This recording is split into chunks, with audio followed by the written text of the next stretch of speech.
Davanagere Bagalkot by election ಬಳಿಕ ಈಗ ರಾಜ್ಯದಲ್ಲಿ ಮತ್ತೆ ನಾಯಕತ್ವ ಬದಲಾವಣೆ ವಿಷಯ ಚರ್ಚೆ ಆಗ್ತಿದೆ ಅನ್ನೋದಕ್ಕಿಂತ ಹೆಚ್ಚಾಗಿ ಕಾಂಗ್ರೆಸ್ನಲ್ಲಿ ಬೇರೆ ಬೇರೆ ನಾಯಕರು ಬೇರೆ ಬೇರೆ ರೀತಿಯ ದಾಳವನ್ನು ಉಳಿಸ್ಲಿಕ್ಕೆ ಶುರು ಮಾಡಿದ್ದಾರೆ. ಅದು ಯಾರಪ್ಪ ಅಂದರೆ ಮುಖ್ಯಮಂತ್ರಿ ಸಿದ್ದರಾಮಯ್ಯ ಮತ್ತು DCM DK ಶಿವಕುಮಾರ್.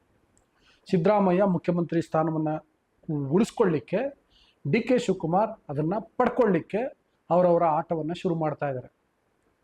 ಈಗ ನೋಡಿ, ಒಂದು ತಂಡ ದೆಹಲಿಗೆ ಹೋಗಿದೆ, ಹೈಕಮಾಂಡ್ ನಾಯಕರನ್ನ ಭೇಟಿ ಮಾಡಬೇಕು ಅಂತ ಪ್ರಯತ್ನವನ್ನು ಮಾಡ್ತಿದೆ. ಅದು ಕ್ಯಾಬಿನೆಟ್ ರೀಶಫಲ್ ಆಗಬೇಕು ಅಂತ ಒತ್ತಾಯವನ್ನು ಮಾಡ್ತಿದೆ. ಕ್ಯಾಬಿನೆಟ್ ರೀಶಫಲ್ ಆದರೆ ಒಂದು ಸಂದೇಶ ಬಹಳ ಸ್ಪಷ್ಟವಾಗಿ ಹೋಗುತ್ತೆ. ಅದೇನಪ್ಪ ಅಂದರೆ ಮುಖ್ಯಮಂತ್ರಿ ಸಿದ್ದರಾಮಯ್ಯ ಬದಲಾಗಲ್ಲ, ಅವರೇ 5 ವರ್ಷವನ್ನು ಪೂರೈಸ್ತಾರೆ ಅಂತ.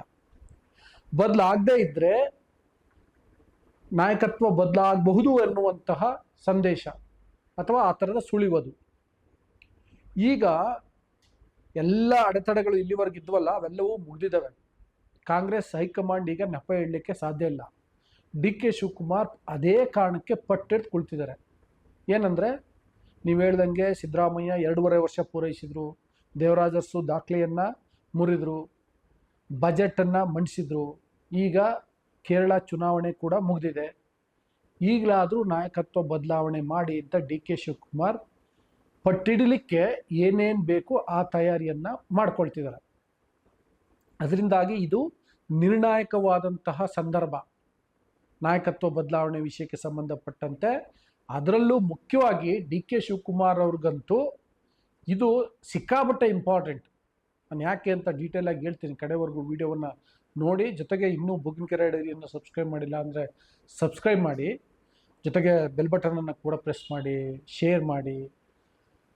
ಯಾಕೆ DK ಶಿವಕುಮಾರ್ ಅವ್ರಿಗೆ ಬಹಳ ಮಹತ್ವದ ಕಾಲ ಇದು ಅಂತಂದರೆ, ಈಗ ನೋಡಿ, ಮೇ 20ನೇ ತಾರೀಕು ಬಂದರೆ ಈ ಸರ್ಕಾರ 3 ವರ್ಷನೂ ಪೂರೈಸ್ಬಿಡುತ್ತೆ. ಜೊತೆಗೆ ಒಂದು ದೊಡ್ಡ ತಂಡ ಕ್ಯಾಬಿನೆಟ್ ರೀಶಫಲ್ ಆಗಬೇಕು ಅಂತ ಪ್ರಯತ್ನವನ್ನು ಪಡ್ತಾ ಇದೆ. ಕ್ಯಾಬಿನೆಟ್ ರೀಶಫಲ್ ಆಗಿಬಿಟ್ಟು ಮೇ 20ನ್ನು ಸಿದ್ದರಾಮಯ್ಯ ದಾಟ್ಬಿಟ್ರೆ ಆಗ ನನ್ನ ಪ್ರಕಾರ ಈ ಅವಧಿಗೆ ಪೂರ್ತಿ ಸಿದ್ದರಾಮಯ್ಯ ಅವರೇ ಮುಖ್ಯಮಂತ್ರಿ ಆಗಿರ್ತಾರೆ. ಇದನ್ನ ಬೇಕಿದ್ರೆ ನೋಟ್ ಮಾಡಿ ಇಟ್ಕೊಳ್ಳಿ. ಈಗ ಏನಾದರೂ ಬದಲಾದರೆ ಬದಲಾಗಬೇಕು.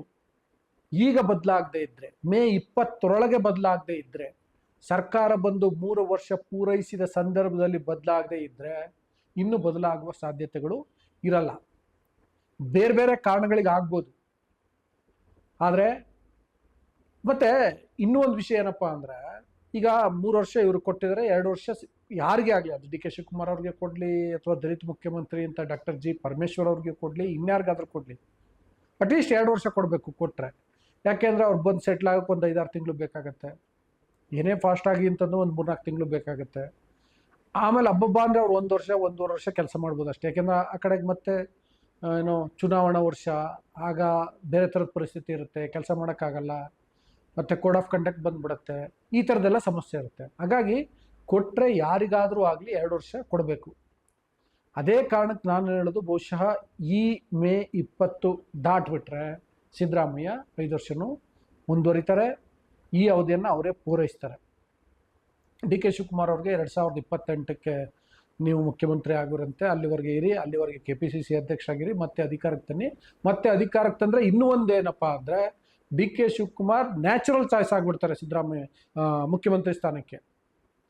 ಯಾಕೆಂದರೆ ಆಗ ಸಿದ್ದರಾಮಯ್ಯವರು ಕ್ಲೇಮ್ ಮಾಡೋಕ್ಕಾಗಲ್ಲ, ಬೇರೆಯವರು ಕೂಡ ಕ್ಲೇಮ್ ಮಾಡೋಕ್ಕಾಗಲ್ಲ.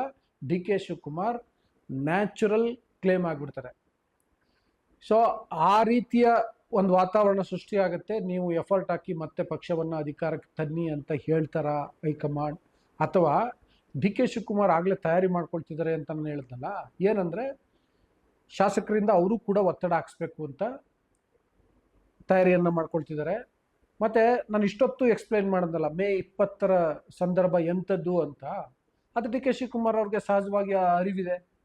ಅವರು ಅದೇ ಕಾರಣಕ್ಕೆ ಆದರೆ ಈಗ ಆಗ್ಬಿಡ್ಬೇಕು, ಈಗ ಡೂ ಆರ್ ಡೈ ಸಿಚುವೇಶನ್ ಈಗಲೇ ಆಗಬೇಕು ಅಂತ, ಅದಕ್ಕೆ ಬೇಕಿರೋ ರೀತಿಯಲ್ಲಿ ಒಂದು ಶಾಸಕರನ್ನು ಮನವೊಲಿಸ್ಕೊಂಡು ಅವ್ರ ಮೂಲಕ ಒತ್ತಡ ಏರುವಂಥ ತಂತ್ರ, ಇನ್ನೊಂದು ಹೈಕಮಾಂಡ್ಗೆ ಅವರೇ ನೇರವಾಗಿ ಒತ್ತಡ ಏರುವಂಥ ತಂತ್ರವನ್ನು ಅನುಸರಿಸ್ತಾರೆ. ಅದಕ್ಕೆ ಈಗಾಗಲೇ ಎಲ್ಲ ತಯಾರಿಗಳು ಕೂಡ ನಡೀತಾ ಇದ್ದಾವೆ ಅಂತೇಳಿ ಕಾಂಗ್ರೆಸ್ ಪಾಳ್ಯದಲ್ಲಿ ಮತ್ತು ಡಿ ಕೆ ಶಿವಕುಮಾರ್ ಅವ್ರ ಪಾಳ್ಯದಲ್ಲಿ ಆ ಥರದ ಮಾಹಿತಿಗಳು ಕೇಳಿಬರ್ತಿದ್ದಾವೆ. ಉಳಿದಂತೆ ಸಿದ್ದರಾಮಯ್ಯ ಈಗ ಕ್ಯಾಬಿನೆಟ್ ರೀಶಫಲ್ಗೆ ಸಂಬಂಧಪಟ್ಟಂತೆ ಶಾಸಕರೆಲ್ಲ ಹೋಗಿದಾರಲ್ಲ, ಅವ್ರಿಗೆ ಹೇಗೂ ಬೇಕು ಶಾಸಕರಿಗೆ, ಯಾಕೆಂದ್ರೆ ಅವ್ರು ಮಂತ್ರಿ ಆಗಬೇಕು. ಅದಕ್ಕೆ ಸಿದ್ದರಾಮಯ್ಯ ಆಯಿತು ನೀವು ಹೋಗಿ ಡೆಲ್ಲಿ ಕೇಳಿ, ಹೈಕಮಾಂಡ್ ನಾಯಕರು ಕೇಳಿ, ಅವ್ರು ಒಪ್ಕೊಂಡ್ರೆ ನಂದೇನಿಲ್ಲ ಅನ್ನೋ ರೀತಿಯಲ್ಲಿ ಅವರನ್ನು ಹುರಿದುಂಬಿಸಿ ಕಳಿಸಿದ್ದಾರೆ. ಅವರೆಲ್ಲರ ಪ್ರಯತ್ನದಿಂದ ಆದರೆ ಸಿದ್ದರಾಮಯ್ಯ ಮುಂದುವರಿತಾರೆ, ಇಲ್ಲ ಅಂದರೆ ಅವರು ಅವ್ರದ್ದೇ ರೀತಿಯಲ್ಲಿ ಆಟವನ್ನು ಆಡ್ತಾರೆ, ಇಲ್ಲ ಅಂತ ಹೇಳೋಕ್ಕಾಗಲ್ಲ. ಯಾಕೆಂದರೆ ಅವರಿಗೆ ಅಂದರೆ ಸ್ವತಃ ಸಿದ್ದರಾಮಯ್ಯ ಅವರು ಹೋಗಿ ದೆಹಲಿನಲ್ಲಿ ಲಾಬಿ ಮಾಡಬೇಕಾದಂಥ ಅಗತ್ಯಗಳು ಬಹಳ ಕಡಿಮೆ. ಅವ್ರ ಪರವಾಗಿ ಲಾಬಿ ಮಾಡ್ಲಿಕ್ಕೆ ಒಂದಷ್ಟು ಜನ ಇದ್ದಾರೆ. ಫಾರ್ ಎಕ್ಸಾಂಪಲ್ KJ ಜಾರ್ಜ್ ಅವರು ಸಿದ್ದರಾಮಯ್ಯ ಪರ ಲಾಬಿ ಮಾಡ್ತಾರೆ, ಕೃಷ್ಣ ಬೈರೇಗೌಡ ಅಂಡ್ ಟೀಮ್ ಅವರು ಲಾಬಿ ಮಾಡ್ತಾರೆ, ಜಮೀರ್ ಅಹಮದ್ ಕೂಡ ಅವ್ರದೇ ರೀತಿಯಲ್ಲಿ ಲಾಬಿ ಮಾಡ್ತಾರೆ. ಅದೆಲ್ಲಕ್ಕಿಂತ ಮಿಗಿಲಾಗಿ ACCಯ ಸಂಘಟನಾ ಕಾರ್ಯದರ್ಶಿ KC ವೇಣುಗೋಪಾಲ್ ಸಿದ್ದರಾಮಯ್ಯ ಪರವಾಗಿದ್ದಾರೆ, ಅವರು ಕೂಡ ಲಾಬಿ ಮಾಡ್ತಾರೆ. ಇದು ನಮಗೆ ಗೊತ್ತಿರೋದು ಇಷ್ಟು, ಬೇರೆ ಇನ್ಯಾರು ಅವ್ರ ಪರ ಲಾಬಿ ಮಾಡ್ತಾರೆ ಅಂತ ಗೊತ್ತಿಲ್ಲ. ಮತ್ತು ಸಣ್ಣ ಪುಟ್ಟವ್ರು ಲಾಬಿ ಮಾಡ್ತಾರೆ, ಯಾಕೆಂದರೆ ಸಿದ್ದರಾಮಯ್ಯ ಇದ್ದರೆ ನಾವು ಸೇಫ್ ಅನ್ನೋ ಕಾರಣಕ್ಕೆ. For example Satish Jarkiholi, Dr. G. Parameshwar, ಈ ಥರದವರು. ಸೊ ಅದರಿಂದಾಗಿ ಸಿದ್ದರಾಮಯ್ಯ ಸ್ವತಃ ಅಖಾಡಕ್ಕಿಳಿದು ಏನೋ ಫೈಟ್ ಮಾಡ್ತಾರೆ ಅಂತ ಹೇಳೋಕ್ಕಾಗಲ್ಲ. ಅವ್ರ ಪರವಾಗಿ ಕೆಲವರು ಅಖಾಡಕ್ಕಿಳಿತಾರೆ, ಫೈಟ್ ಮಾಡ್ತಾರೆ, ಉಳಿಸ್ಕೊಳ್ಳುವಂಥ ಎಲ್ಲ ಪ್ರಯತ್ನವನ್ನು ಮಾಡ್ತಾರೆ. ಡಿ ಕೆ ಶಿವಕುಮಾರ್ ಶಾಸಕರನ್ನು ಮನವೊಲಿಸ್ಕೊಂಡು ಟ್ರೈ ಮಾಡ್ತಾರೆ, ಅದಕ್ಕಿಂತ ಹೆಚ್ಚಾಗಿ ಅವರೇ ಜಾಸ್ತಿ ಎಫರ್ಟ್ ಹಾಕಬೇಕಾಗಿದೆ. ಈಗ ಹಾಕ್ತಾರೆ, ನಾನಾಗಲೇ ಹೇಳಿದ್ನಲ್ಲ, ಡೂ ಆರ್ ಡೈ ಅನ್ನುವಂಥ ಸಿಚುವೇಶನ್ ಅವ್ರಿಗೆ ಹಾಕಲೇಬೇಕು, ಹಾಕ್ತಾರೆ. ಸೊ ಹಾಗಾಗಿ ಮೇ 20 ಬಹಳ ನಿರ್ಣಾಯಕವಾದಂಥ ಸಂದರ್ಭ. ಆಗ ಏನಾಗುತ್ತೋ ಅಂತ ಗೊತ್ತಿಲ್ಲ, ಅಲ್ಲಿವರೆಗೆ ಮಾತ್ರ ಈ ಡೈಲಾಮ್ ಇರುತ್ತೆ. ಅಲ್ಲಿಗೆ ನನ್ನ ಪ್ರಕಾರ ಒಂದು ಕ್ಲಿಯರ್ ಪಿಕ್ಚರ್ ಸಿಗುತ್ತೆ ಅಂತ ಅನಿಸುತ್ತೆ. ಸೊ ಈ ಡೆವಲಪ್ಮೆಂಟ್ ನಡೀತಿತ್ತು, ವಿಡಿಯೋವನ್ನು ಮಾಡಿದ್ದೀನಿ. ವಿಡಿಯೋ ಇಷ್ಟ ಆದರೆ ಬುಕ್ಕಿಂಗ್ ಕನ್ನಡ ಡೈರಿಯನ್ನು ಸಬ್ಸ್ಕ್ರೈಬ್ ಮಾಡಿ, ಲೈಕ್ ಮಾಡಿ, ಶೇರ್ ಮಾಡಿ, ಬೆಲ್ ಬಟನನ್ನು ಪ್ರೆಸ್ ಮಾಡಿ. ಜೊತೆಗೆ ನಿಮ್ಮ ಅಭಿಪ್ರಾಯನ ಕಾಮೆಂಟ್ ಬಾಕ್ಸಲ್ಲಿ ತಿಳಿಸಿ. Thank you.